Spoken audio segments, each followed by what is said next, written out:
ओम नमः शिवाय। शिवजी सदा सहाय। ओम नमः शिवाय। गुरुजी सदा सहाय। वायव्य संहिता के पूर्व खंड का अध्याय 26।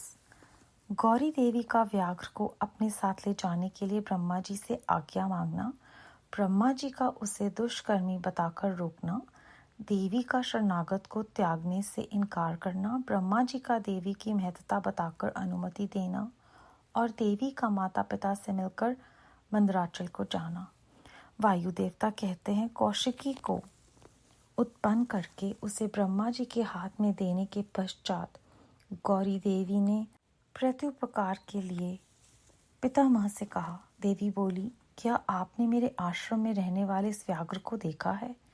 इसने दुष्ट जंतुओं से मेरे तपोवन की रक्षा की है। वह मुझ में अपना मन लगाकर अनन्य भाव से मेरा भजन करता रहा है। अतः इसकी रक्षा के सिवा दूसरा कोई मेरा प्रिय कार्य नहीं है। यह मेरे अंतपुर में विचरने वाला होगा। भगवान शंकर इसे प्रसन्नतापूर्वक गणेश्वर का पद प्रदान करेंगे। मैं इसे आगे करके सखियों के साथ यहाँ से जाना चाहती हूँ। इसके लिए आप मुझे आज्ञा दें, क्योंकि आप प्रजापति हैं। देवी के ऐसा कहने पर उन्हें भोली भाली जान हंसते और मुस्कुराते हुए ब्रह्मा जी उस व्याघ्र की पुरानी क्रूरतापूर्ण करतूतें बताते हुए उसकी दुष्टता का वर्णन करने लगे। ब्रह्मा जी ने कहा, देवी, कहाँ तो पशुओं में क्रूर व्याघ्र और कहाँ ये आपकी मंगलमयी कृपा। आप विषधर सर्प के मुख में साक्षात अमृत क्यों सींच रही हैं? यह केवल व्याघ्र के रूप में रहने वाला कोई दुष्ट निशाचर है। इसने बहुत सी गौओं और तपस्वी ब्राह्मणों को खा डाला है। यह उन सबको इच्छानुसार ताप देता हुआ मन माना रूप धारण करके विचरता है। अतः इसे अपने पाप कर्म का फल अवश्य भोगना चाहिए। ऐसे दुष्टों पर आपको कृपा करने की क्या आवश्यकता है? इस स्वभाव से ही कुलुषित चित्त वाले दुष्ट जीव से देवी को क्या काम है? देवी बोली, आपने जो कुछ कहा वह सब ठीक है, वह ऐसा ही सही, तथापि मेरी शरण में आ गया है, अतः मुझे इसका त्याग नहीं करना चाहिए। ब्रह्मा जी ने कहा, देवी, इसकी आपके प्रति भक्ति है। इस बात को जाने बिना ही मैंने आपके समक्ष इसके पूर्व चरित्र का वर्णन किया है।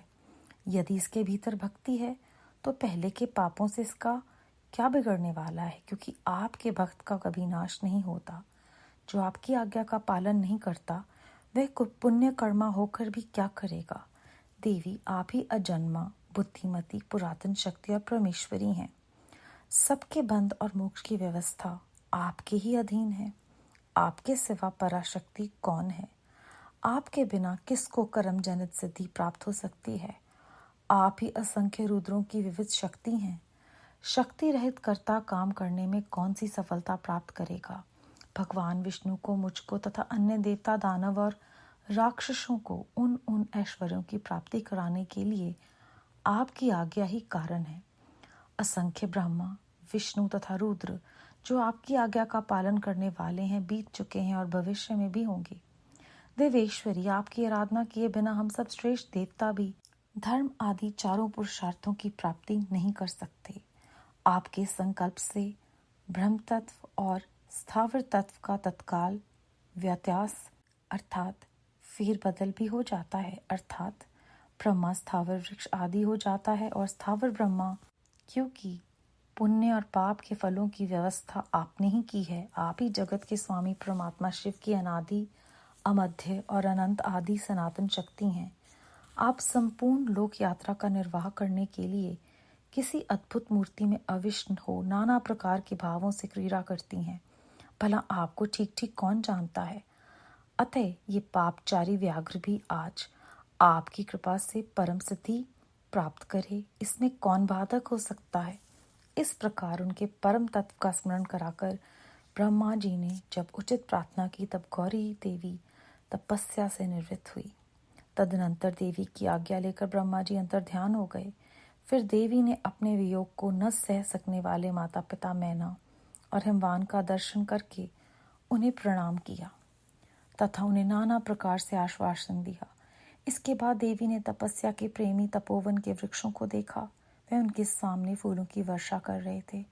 ऐसा जान पड़ता था मानो उनसे होने वाले वियोग के शोक से पीड़ित हो वे आंसू बहा रहे हों। अपनी शाखाओं पर बैठे हुए विहंगों के कलावर के व्याज से मानो वो व्याकुलतापूर्वक नाना प्रकार के दीनतापूर्वक विलाप कर रहे थे।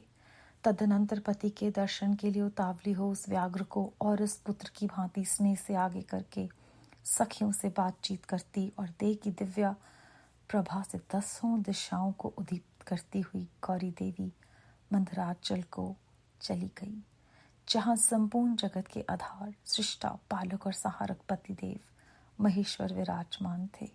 अध्याय 26 समाप्त। इस अध्याय में वो ब्रह्मा जी से कहती हैं कि इस व्याघ्र ने अनन्य भाव से मेरा भजन किया है और दुष्ट जंतुओं से मेरी रक्षा की है, इसलिए इसकी रक्षा के अलावा मेरे पास दूसरा कोई कार्य नहीं है और भगवान शिव इसे प्रसन्नतापूर्वक गणेश्वर का पद प्रदान कर दें, ये मैं चाहती हूँ। ब्रह्मा जी ने भोली भाली जानकर हंसते हुए बोले कि ये तो बहुत क्रूर करतूतें करता है, तो आप इस पर क्यों अनुग्रह करना चाहती हैं? तो वो बोलती हैं कि जो आप कह रहे हो वो सब ठीक है, लेकिन इसकी मुझ में भक्ति है, ये मेरी शरण में आया है। तो ब्रह्मा जी कहते हैं कि मुझे इस बात का पता नहीं था कि आपका भक्त है, और जो आपका भक्त है तो उसके पूर्व चरित्र का जो भी उसने पाप किए हैं वो उसका कुछ नहीं बिगाड़ सकते, क्योंकि आपके भक्त का कभी नाश नहीं होता।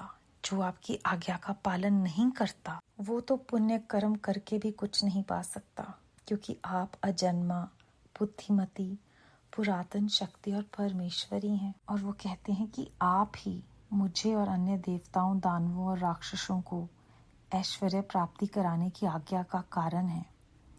बहुत से ब्रह्मा, विष्णु तथा रुद्र आपकी आज्ञा पालन करने वाले बीत चुके हैं और बहुत से आने वाले हैं। आपकी आराधना किए बिना तो वो कहते हैं कि सर्वश्रेष्ठ देवता भी धर्म आदि चारों पुरुषार्थ को नहीं पा सकते, और आपके संकल्प से स्थावर ब्रह्मा हो जाता है और ब्रह्मा स्थावर हो जाता है।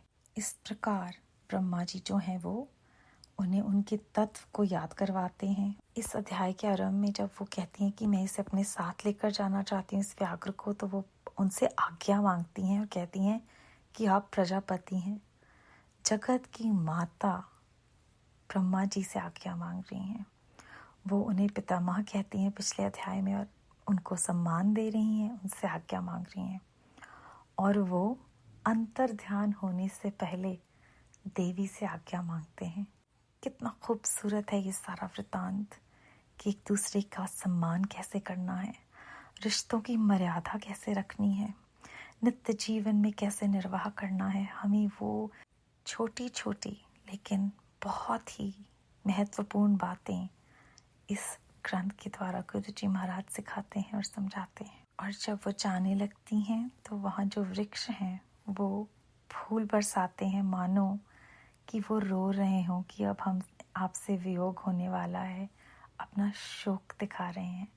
हम मनुष्यों को परमात्मा ने कितना कुछ कहने और अपने भाव व्यक्त करने के साधन दिए हैं, परंतु इस अध्याय में जो स्थावर हैं वृक्ष, उनके द्वारा हमें वियोग और व्याकुलता पूर्वक विलाप कैसे करती है सृष्टि, उस परमात्मा से बिछड़ने का, सच में ये हमारी आध्यात्मिक यात्रा में बहुत बड़ी प्रेरणा है।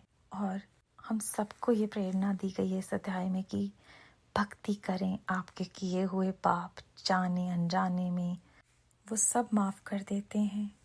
और हम अगर सोचते हैं कि हम अच्छे कर्म कर रहे हैं लेकिन उस परमात्मा की बात नहीं मानते, तो कोई फ़ायदा नहीं। सो केवल नाम जपना है, जैसे गुरु जी कहते थे, दिमाग नहीं लगाना, जूतों के साथ छोड़कर आना है, बस प्रेम करना है और उनको याद रखना है।